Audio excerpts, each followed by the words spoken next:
Hello, everyone. So this is the third in a series of interviews with Jerry Rosenkrantz. Hi, Jerry.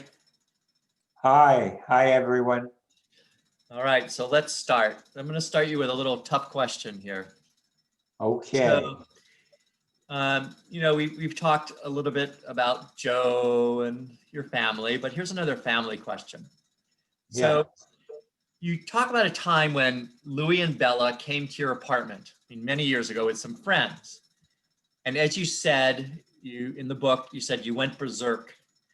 Yep. After 5 months of not talking, or maybe before you felt that something's changed in your relationship, Yeah. was this a major turning point in your relationship with your father? It might very well have been because uh, Louis used what we call a silent treatment. If you did something wrong according to him, not according to yourself, he wouldn't talk to you. And, you know, throwing these people out, including Louis and Bella, was an act No, of, Bella wasn't there. It was just Louis and his friends. listen, you're not, Keep talking. Jerry. go ahead. Keep talking, Jerry. I'll repeat, I think Bella was there. She was. The point was that I stood up to him. I showed that I was, somebody who he could admire, be proud of, etc. Although all those feelings, of course, didn't exist during that moment. I also think he was very proud that I started this business and that it was, seemingly successful, but there were a lot of things to happen before you could say that. Did he? So it was, and I mean, I thought throwing them out was really the result, and it's, laid out in the book. We were working so hard, and we were working mostly 6, but sometimes 7 days. And for somebody to come unannounced and then for my father to complain that I wasn't serving food was the last straw. And as I said, it's outlined in the book, and it was a good moment subsequently. Yeah. Okay. All right. Fair enough. Okay, Fair point. Okay. So let's continue. sure. You discuss U.S. corporations and how they are a marvel. At the end of page 181, you end up with, and I'm quoting, "I don't doubt the bright future of America." And I'm wondering if you still feel this way. Yes, I really do. I think there's a balance. There are a lot of people on both extremes, and it's a little frightening. In today's paper, Trump got the right to fire thousands of people. And I've never heard of that, including civil service, which of course means they're protected. That's the whole point. And yet, the country has gone through terrific periods, terrible periods, certainly after the Civil War, as one real example. It was going to be a reconstruction of positive things, of Blacks getting the opportunity of participating and all of that. And it didn't work out. It was, let's see, probably 80 to 90 bad years of progressively bad years for Blacks and other minorities. So that was a bad period, but there were other bad periods. Stonewall, not Stonewall, but Jackson in the 30s was a problem. Again, immigration, but a variety of other things. And, the whole McCarthy period certainly was another example of the country under stress, under terrible potential conditions. So I think the country is strong and moderate, and people tend towards the center. And when they do, things begin to ease and move up. But I think, many people still feel very disenfranchised. And when you look at, higher concentrations of wealth with fewer people, I mean, how do you ensure that you get, more wealth through a larger portion of the population, especially, I mean, the middle class is key here, right? Yeah. Well, it isn't gradual. And there are some Blacks who would say, in fact, we're better off than we were, and we're making more inroads, and the announcers are Black, and etc. But it's a hard thing to do. It isn't as if you can just turn a switch and say, gee, we're going to abolish racism. Racism goes back probably to the pyramids, where semi-white Egyptians enslaved Nubians and whatever. And it probably there's something about it that turns people one way and enslaves the others. But if you really thought about the United States, and are people better off today than they were before, despite the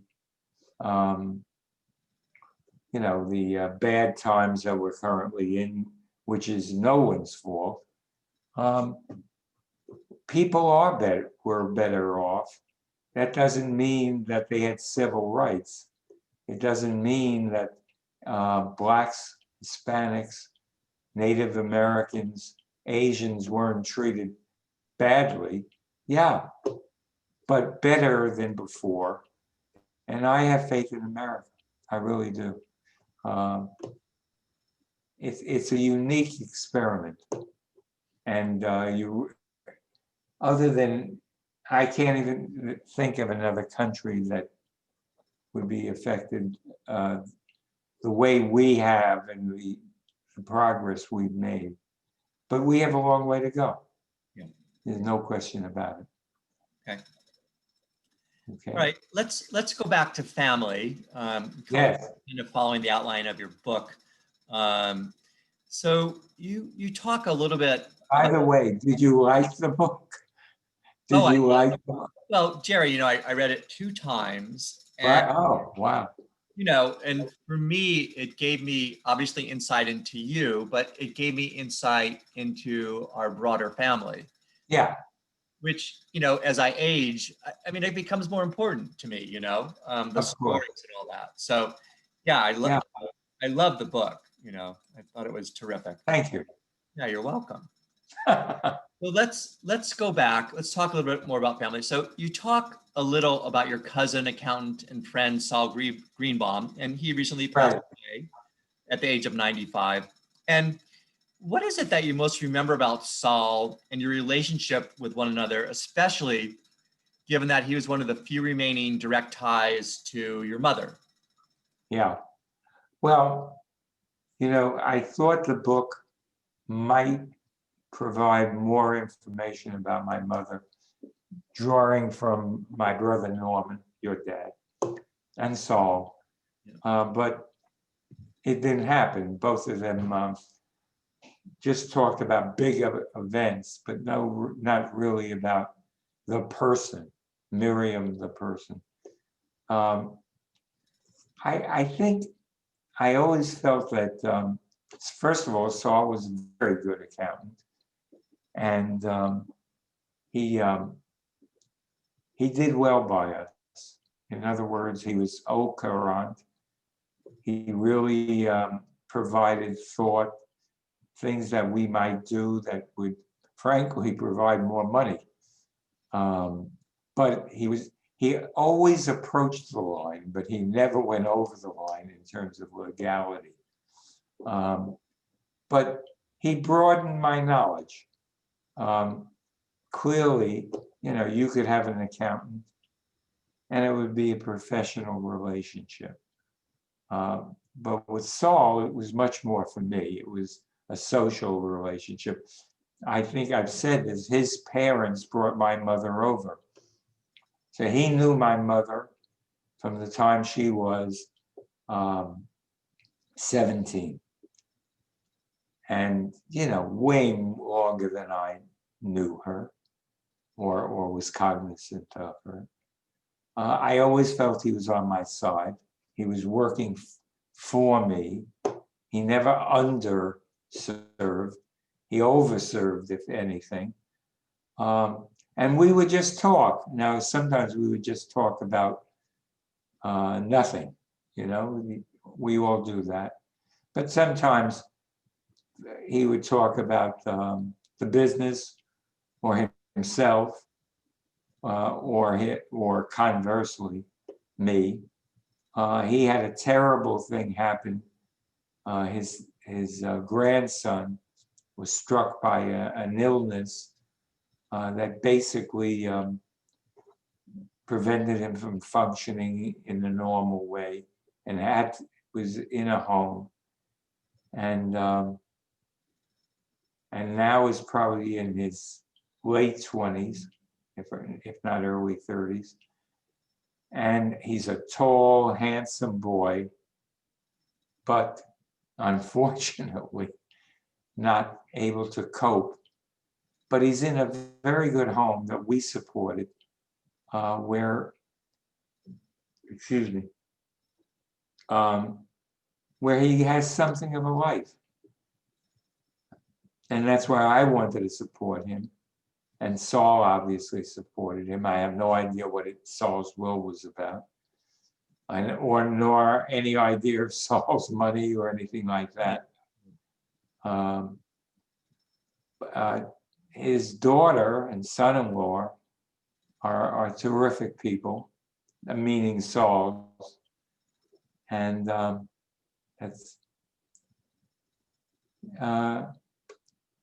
it was a relationship. It was real, and it wasn't superficial. It was, I spoke to him probably once a week, and some of the on occasions could be 15 to 40 minutes. And he warned me about certain things. We were in certain things together. We had the biggest grossing Baskin Robbins in the country.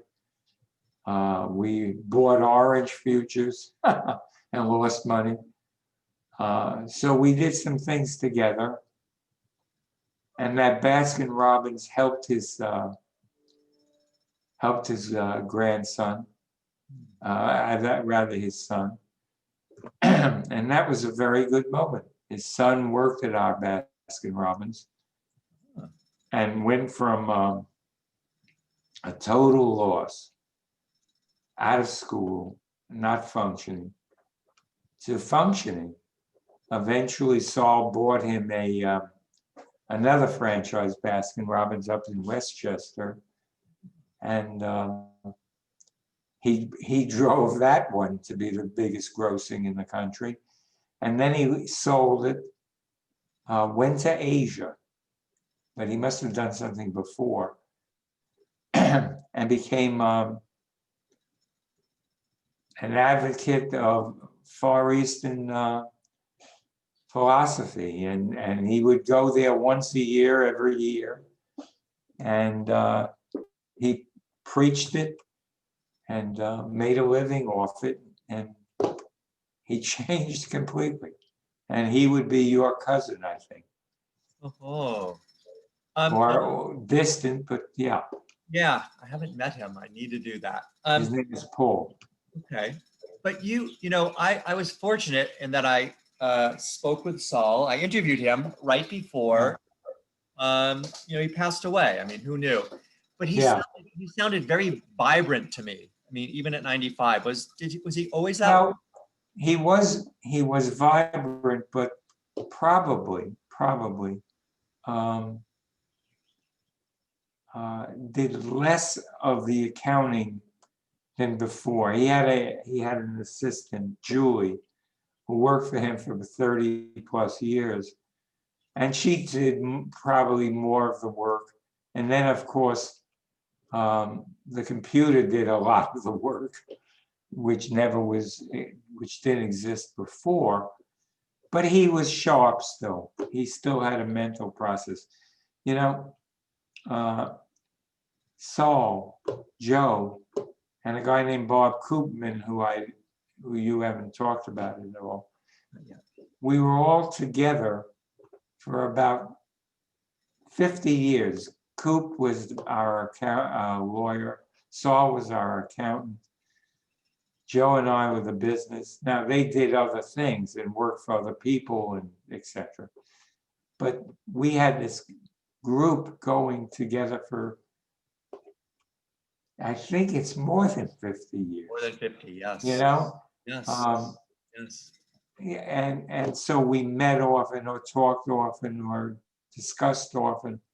And I was very fortunate to have these three guys, with me and for me for all those years. So it's unusual, to say the least. It is. It's unusual, I think, for men to have really good, men friends and maintain that. Yeah. I feel this connection, I've told you with Mark, we just have, Yeah. somehow, we just have this connection, right? So, we talk once a week. And I mean, I don't think of him so much, as a relative. I think he's my good friend, Right. which is really But important. these guys, I don't think so much of them as, I didn't think of them as accountants Yeah. or lawyers. They were there. Now, they knew accounting and law, obviously, and that was, one function.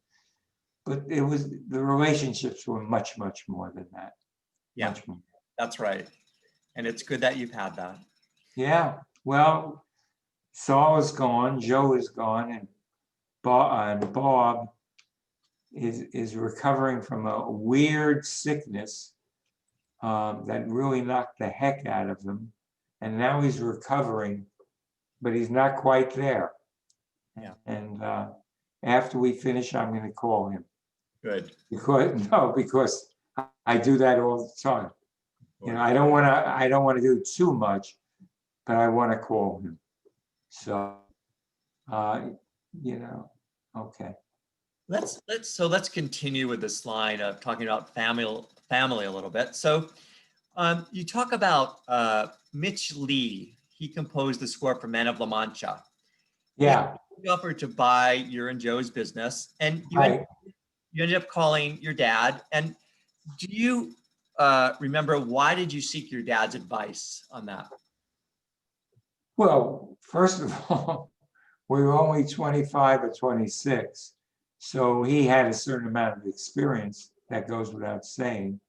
But it was such an unusual thing. Here's the writer or the music of Man of La Mancha, which we just played in the house the other day. Huh. And he thinks market research is the future of the world. So that's already crazy, instead of saying, I want to write another play or this or that. And he made a lot of money, obviously, because he wanted it. If he was in a position to buy us, he must have made some money. And probably did for years and years and years. But it was so weird. And it was so nothing that Joe and I could say, gee, that's like the other thing. Or we were both young, and as I said, and who makes an offer like that for so much? I think it was around $1 million, and that probably is the equivalent of more than 10. Now, one of the things that probably we realize is what are we going to do with the rest of our life now that we have this money? I mean, there would have been a non-compete or something, Yeah. right? So I asked Louis, and he said, and he basically said what I just said, which was, you're just starting out. Why do you, forget how much money it is. You're just building something and you've created something. And the future is all ahead of you and you've done some good things. Forget it. And I think he was right, because we would have gotten the money, but what would we have done? Yeah, we might have gone to, I don't know, some resort and celebrated or something. But in reality, what would we have done? That's And so I think that's the only thing I've ever asked of Louis in terms of business or whatever, because you grow up, you gain experience, you have some good times and bad times, and you can evaluate or assess a new situation. But this was too new to me. It was just new. Yeah. And it was the right thing to do. Yeah. Okay. And never regretted it. Never. So we're going to talk later on a bit more about Israel, but Yeah. you do mention early on in the book, or about a third of the way on the book, about Israelis understanding Americans. So I'm wondering, do you feel that? Israelis under what? Yeah. What? Let me Say it again. Yeah, sure. Let me ask the question. Do you feel that Israelis have come to understand Americans? No. Why? Not at all. Why, and what has to happen for Israelis to understand America? Well, wait a minute. Let me start earlier. Okay.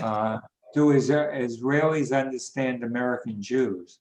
No, I don't think so. They think we're all powerful. They think that we can get anything passed. That we not alone, but we run the country. And they don't understand that what attracts Americans to Israelis, you have the Episcopalians and the born agains and all of that. But I really think is that Americans admire Israel because it's a democracy, because it did something against all odds, because they're creators of all kinds of high-tech things and making the desert blossom. So Americans really admire Israel because it works, and there's some element of maybe long ago, but less now. The Holocaust, America didn't do anything, and there's a book out named "The Jews Should Keep Quiet," and what it was in the 30s and 40s. Jews approached Roosevelt to bomb the concentration camps, and he wouldn't do it. And he said, no, I can't divert my troops or my airplanes.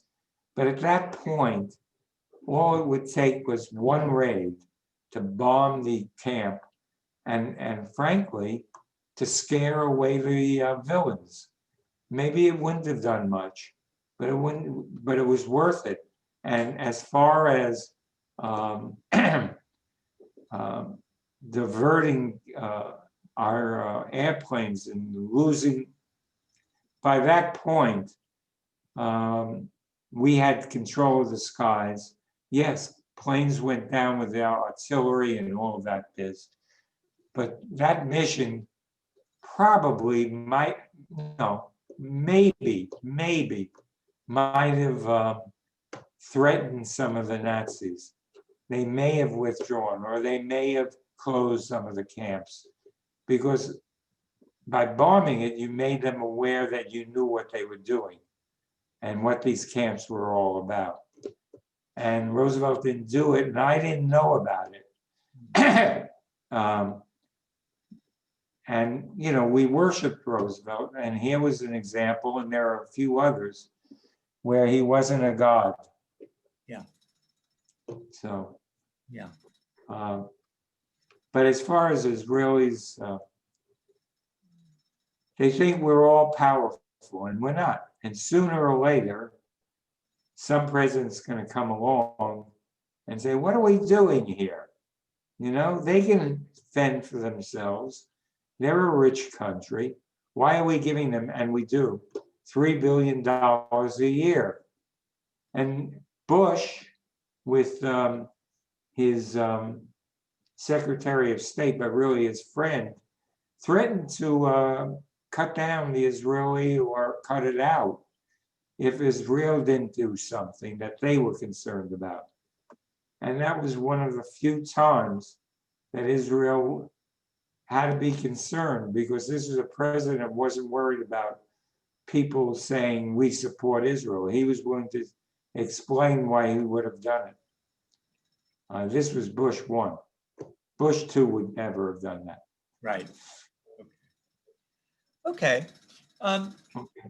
So as you know, I'm involved with people with disability, but can you say a little bit more about the study that you did for the Department of Transportation in regards to people with disability? Well,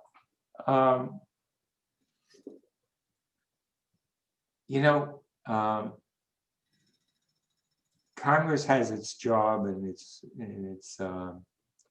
mission and all of that. And sometimes you have a Congress that's favorable towards people, and most times you don't have favorable to the rich for the most part. And it just came up that handicapped people of all types, and it need not be, we still had polio in that time. Yeah. And we still had a variety of other illnesses that were deadly and basically killed, ruined the lives of all kinds of people. And the Democrats, but maybe it was some Republicans, introduced a bill that would ease the plight of the disabled. And what they did was they wanted to have a survey that would illustrate that American people were behind such a move, such a expenditure of money. And so we were hired, and we worked with an ad agency, Fuller Smith and Ross, and they may have gotten the job, but we did the job. And what we did was we polled all kinds of people and did a study.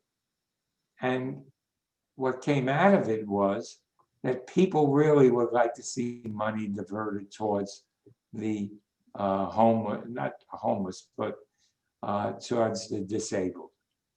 And what were those things that they were talking about? What they were talking about are buses today. We took a bus today. And this is the first bus in something like 10 months that we've taken a bus because of the virus. But there were people in the bus, but they were all spread out, and we were in the back, at least 10, 12 feet away. And we went about 3 stops and all. But getting back to it, why couldn't buses have a little step that went up and down and would help people who couldn't get up and get into the bus? And there were all kinds of things like that the trains could do. You see, the trains could have escalators, or the trains could have whatever the trains could have. I don't remember all of the things, but we came up with about 7 or 8 things. For instance, if you go down the sidewalk in most big cities, it's a level down. So you can walk down and then cross the street. And on the other side, it was a level up. Well, doesn't sound like such a big deal. And most cities and most places have such a, down and up. But for people who were risking themselves every time they went off the sidewalk, because sidewalks are uneven, you see, and sidewalks aren't there. They have to step down, they have to watch for traffic, they have to cross. Now they have to step up. Well, some people are going to fall. And why? When they were constructing the sidewalks, if they did this down, up, Whoops. it would be easy. Jerry, your camera went off. Oh my God. Sheila, Yeah, where the heck? what, Jerry? Come back. Where is the power? I think I hit the thing here. Bottom left-hand corner. Yeah. Did you touch the side of the computer? Yeah, over here, the bottom left. Hey, do you hear me now? Here, see where it says start There we video? go. Yeah, Now- okay. You Okay. have it back? Can you hear me? Yeah, okay. Okay, let me hear you. Yeah, hey. Oh, okay. So what happened was the study was used as evidence of the need for that those different aids, and it passed. And that's when subsequently, whenever they started construction in a new area or this or that, sidewalks had to be considered. Subways had to be considered in terms of how people got in. They had doors in subways instead of turnstiles, which were hard. They're hard for everyone. Now they had doors so that people could go out. Well, there were a number of things that came up, and there are probably a lot more, and it could probably be revisited. But for instance, if you take a train, an outdoor train, to get up though, there is difficult. They put out little benches or something so you can get into a car. Well, that's what we did. And we were paid for it. But the point is, we designed the study and we did the study and it was used. Yeah, which is great, and which obviously I appreciate very much, working with people with disability. So Right. terrific stuff. Okay, let's kind of stay with business stuff. So Yeah. you don't seem to me, as the kind of person that beats up on himself about decisions, but you had said, dumb, dumb, dumb. This was the decision that you made on not becoming the CASRO president. Yeah. So do you continue to regret this? Do you still think about it at all? Absolutely. Okay, why? Absolutely. Why? I was one of the founders, and over a period of years, they became my turn, and they offered me the presidentship, and I turned it down. I first consulted Joe and my analyst and Sheila, and they all said, turn it down. You don't need to survive. They were wrong. Simple terms. I would like to get recognition, and I would have been a good president. No worse, no better than the other presidents. It was a very prestigious organization. The people involved in the founding, along with Joe and I, and we were the least of them, was the president of Nielsen and the president of some New Jersey firms, and the biggest and best market research firms were in that room when we formed it, and there were about, I don't know, 12 of us. Well, Joe and I felt, what are they asking us? Well, we're stunned. These are the leaders of the industry, and they were. and they were. It's funny because this morning, Shu and I took a walk, and we passed a building that was the headquarters of Alfred Polis Research, which was considered the #1 research firm in the country, and they were in that room, and here we are. I had, for years and years and years, been presenting, by myself, introducing the company and all. And at a certain point, I had enough. And then the presidency would have involved including testifying in Congress, so that's another measure of the prestige. Not everyone testifies before congressmen, senators, whatever.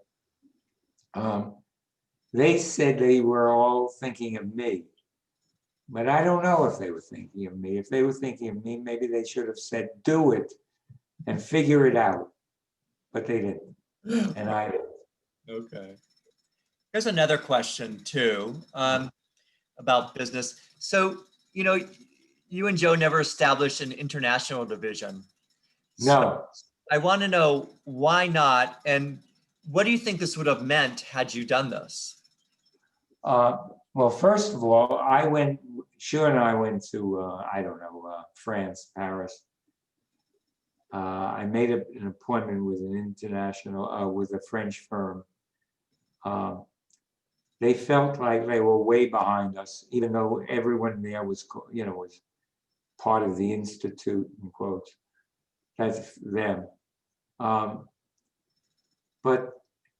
on one side, we made a mistake. We should have opened something.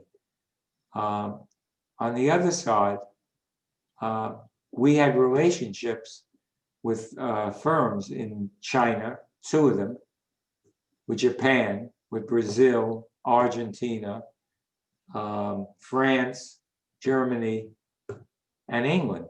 I mean, those 7 or 8, we were working with them, so we worked with the Chinese. And the reason I said 2 in China is because there's a Cantonese China and there's a Mandarin China. And if you're doing a survey in China, you got to cover both, and you got to be aware of it. But we didn't. We did open, though, offices around the country domestically. We had, I think when we left, we had either 6 or 8 offices around the country.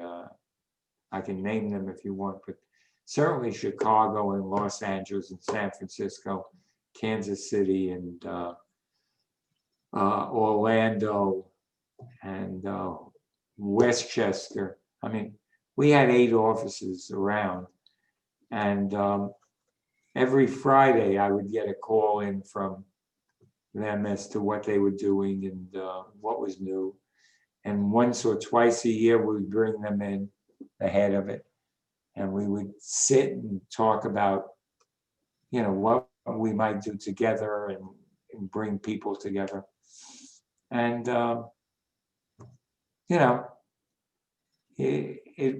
opening international offices, I think that our current, our firm continued, we sold it. They have 2 offices in China. They don't have an office in Japan, which puzzles me because it's such a big market. But there may be some prejudice there on the part of the Japanese, for all I know. They have an office in Florida and a telephone center, because otherwise they would give Mark work, and they have on very rare occasions. And they inherited some offices from us. Kansas City, they inherited. It's a crazy place to be, but it produced business. And I would go out there and talk it up. But why didn't you, so you had these relationships, but why didn't you actually establish offices then? I mean, overseas. Domestically, those were all our offices. We had, No, not domestically. oh, oversee Um, national? Well, for one thing, it probably would have cost a lot of money because, and second of all, we didn't know the markets. You know, if you do domestic and you open Chicago, we've been working in Chicago already. We've been working in very much in Orlando with Disney and with other companies. Atlanta, we again, Coke was a big client, but so was Pepsi.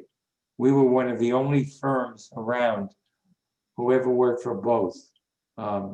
We worked, you know, we had a lot of work in Cincinnati. I mean, but if I think about it, one of the things when we opened an office is that Joe or I would go out and spend some time. Going out to France, let's say. I don't, in my conversations with the French, it was different than the way we operated. That's, yeah, just cut it for a minute. Go ahead. Yes, no.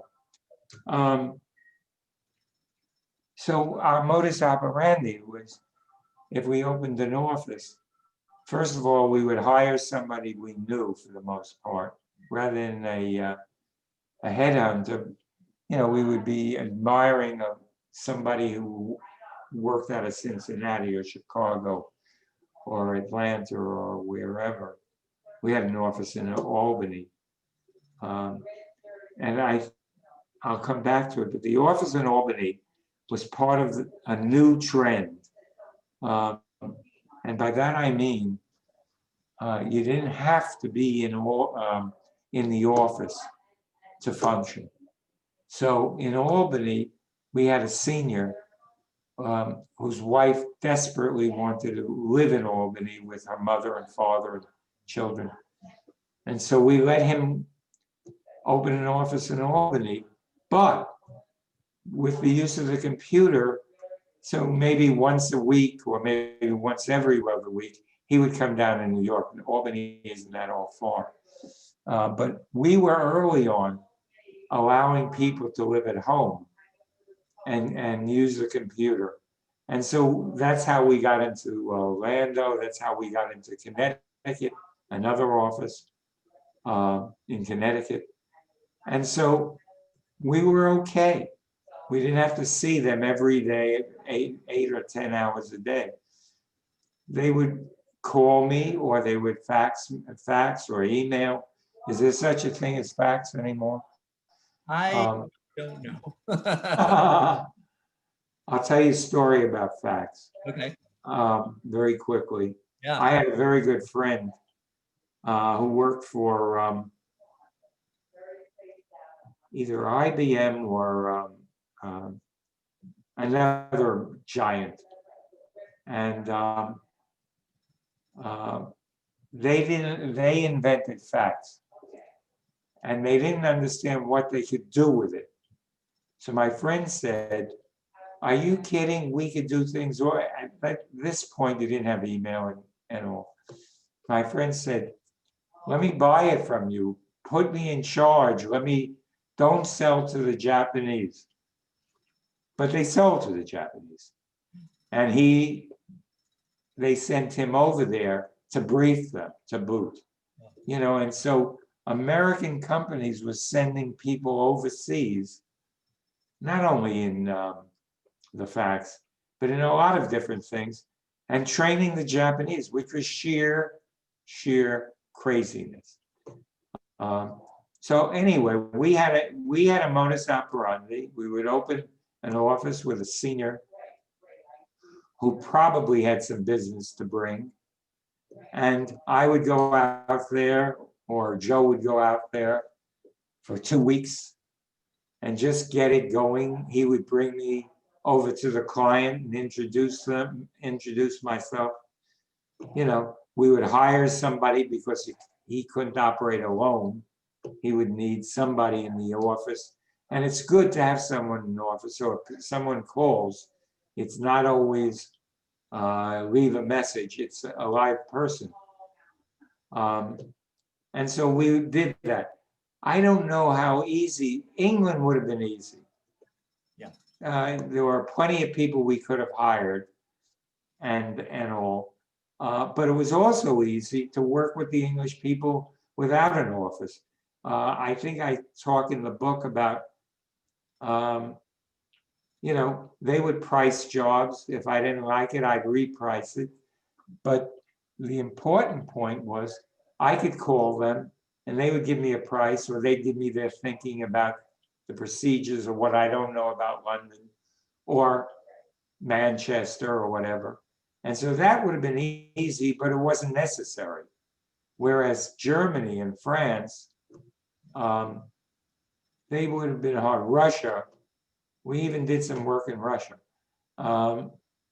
But we worked with Russian firms and we worked with German firms. We had very good German firms that we were partners with in terms of doing work.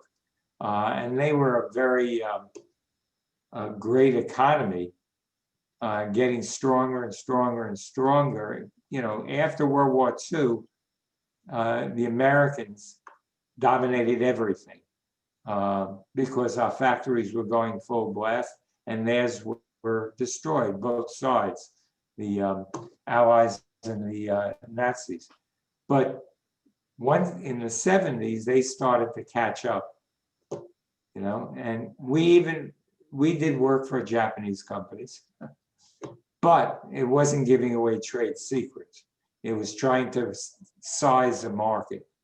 In other words, whether this was a market one ought to consider going into. So I hope that explains why. Okay, very good. I want to take you back to the day that Kennedy was killed. So you were in your later 20s. Yeah. And how different do you think would the US have been, and how different would the world have been if Kennedy had not been killed? And can you talk a little bit more about what you remember, you know, on that day? Yeah. Well, I really liked Bobby Kennedy more than John. John wasn't dedicated in the way I would have liked to do a lot of things. Yes, he moved into some good stuff for blacks, and of course the Cuban Missile Crisis. But an example of it that he wasn't ready for the job, or so, was the invasion of Cuba by the Cubans, and he learned the lesson because he said, "I'll never listen to, or I'll never listen exclusively to our generals from now on, because they sold me a bill of goods about the Cubans would uprise and all of that." I don't know if John would continue to grow. The one I favored was Bobby. There was no question in my mind he had grown. He would have made a difference. And of course, Martin Luther King would have. But Bobby would have won the election. There's no question about that. And he would have made a difference in our society. And it was a shame that we lost him. I don't know about John and whether he would have grown. And, you know, truthfully, you know, did Bush too grow? A little bit, you know? You know, there are others. Did Carter grow? Carter was a nut, I think. He didn't know what he wanted to do, or maybe he did, but he couldn't convey it. Reagan grew, as much as a lot of people don't think so. Towards the end, he was for disarmament. In fact, they're negotiating it now. He was, you know, when he wasn't with his handlers, he said, maybe we should just abolish all atomic weapons, not have less of them, just get rid of all of them. He said we'd all be, and his advisors said, no, you misinterpreted what he said. That's what he said. So, you know, I think part of Kennedy, first of all, he was very attractive. Wife is attractive, the little children. And then the assassination lifted him up. You know, he became more of a saint. And I'm not knocking him. I mean, he gave his life, you know, for the country. And that's the way people viewed it. And but that doesn't mean he might not have been a very good president. I don't know. I don't know. Certainly, the first 3 years didn't overwhelm you. You know, it's like Obama. I was in real disagreement. He started with a healthcare program, and I understand that healthcare programs they've tried to establish them since 1908 under Roosevelt and Teddy Roosevelt and Taft and Wilson. And in 1912, all of them wanted a health, all three of them, Taft, Roosevelt, and Wilson. But I would have gone and gone after work, and as my first course. You know, it was 1908. We had that recession. People were in dire situation. My feeling was he should have diverted himself towards how do we get people back to work? If he satisfied them, then how do we get people to have adequate health care? Yeah. Well, he did the reverse. I think he was wrong. Yeah. But he might have grown, you know, and he didn't do much for blacks, and I don't understand that at all. He's black, you know, no one's going to say, oh, he's not black. He's just doing this for good. He's black, and he's entitled to try and get some ruling in favor of them. He didn't do it, as far as I know, thinking back. Yeah. Yeah. I want to go back now to Joe a little bit. So he had numerous tragedies in his life. Yeah. So if you could talk a little bit about how did he get through these, and then what was your and Sheila's role in helping him to, you know, get through this? Well, in terms of the first part, I don't think he ever got over it. Yeah. He did marry, and he married a gal who was happy, and I think it was very good for him, very good. But the reality is, he had a wife who, you know, he had met at a camp, and they got engaged at 21. They married. I think she was the driving force in the family more than him. And she was a rock, and she pushed him very, very hard in a variety of ways that I don't have to go into. But I think in terms of myself, Sheila was always reinforcing and positive, and she believed in me. Never had any doubt about me, more than I had. But I don't know what to say other than to lose your wife and then lose your two children. How you get over it, you know, did he function? Did he work? Of course. He took time off on occasion, but so did I, you know. I think a period passed. He met this gal who knew his wife. She was a dresser at Bergdorf Goodman. And she brought some happiness into his life. And so that was all to the good. But, you know, I guess some people can get over a tragedy or move on, you know, and occasionally not, but basically move on. But a part of him couldn't move on, and a part of him did. As far as Sheila and I mean, I would talk to him at the office. And Sheila would say, sometimes it's good to talk about the tragedy, and sometimes it's not. And sometimes if I was starting to talk, let's say we were out, she would shake her head or say no, or she really thought that wasn't the time. We were out for dinner. That's what we were out for. But we tried. We lived,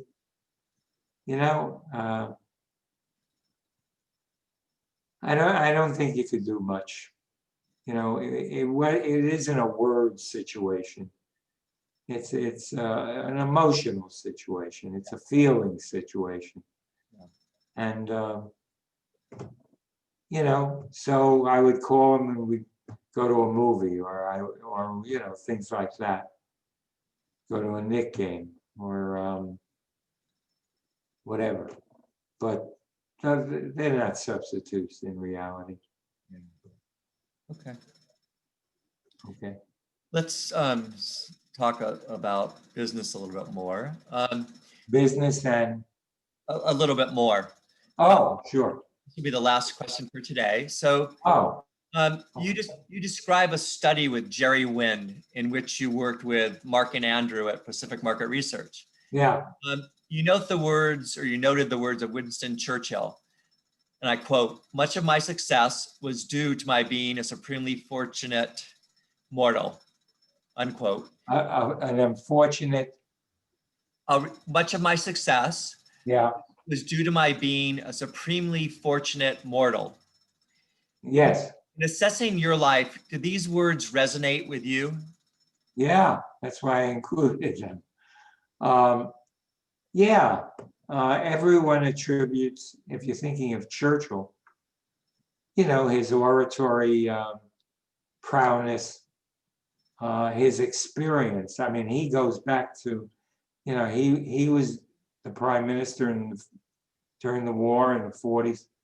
He goes back to 1906, when he was a correspondent, when he escaped from the Boer War and went across South Africa.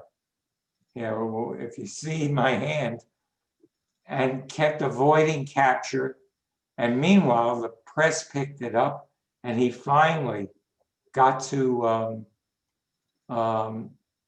the coast and was rescued, or he was the one who did the rescuing. And in World War I, he was the naval, not prime minister, but naval minister. And he authorized this invasion of this peninsula, and the English were destroyed. And some people never got over or forgave him for that. And then he was a Tory, but he was liberal at times.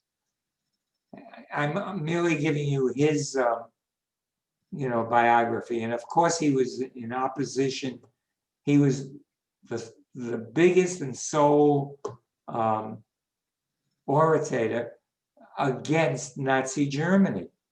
He was opposing them when, all the British wanted was to be let alone and run their empire and not be challenged and not face war, and Chamberlain with peace in our time. So here you have a guy who was both lucky and unlucky, As far as myself, I was, what was I doing? Oh, I was writing Joe has passed away. I was writing an obituary for Joe, and I was just thinking about different things and how he and I differed as well as were the same. He was into money. I think driven by his wife, his first wife. We made money, mostly the same as his. I dabbled a little in the market, he didn't, but not the big money. But I never felt poor in my life. I just didn't. So even when we had money, I didn't feel poor. Or when we didn't have money, I didn't feel poor. He was driven by money because of his, I think, his wife, but himself as well.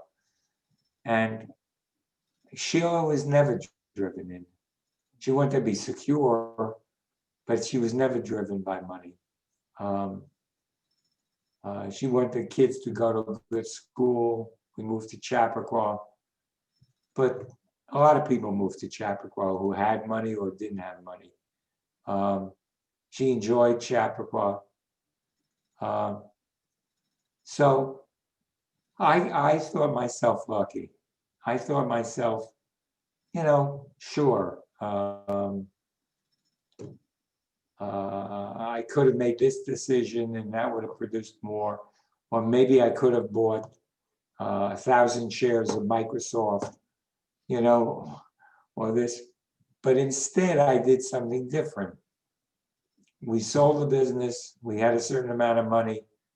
And I hired a guy who I knew from commuting on the train and said, I want to preserve this money for 2 reasons. One is I want to live well. Not great, not whatever, but live well. If I wanted to go to Europe, I could go to Europe. But the second thing is I wanted to leave money for my kids. Now, my father didn't leave me any money. In fact, I paid for the funeral. Pat helped. The others didn't have the money. But,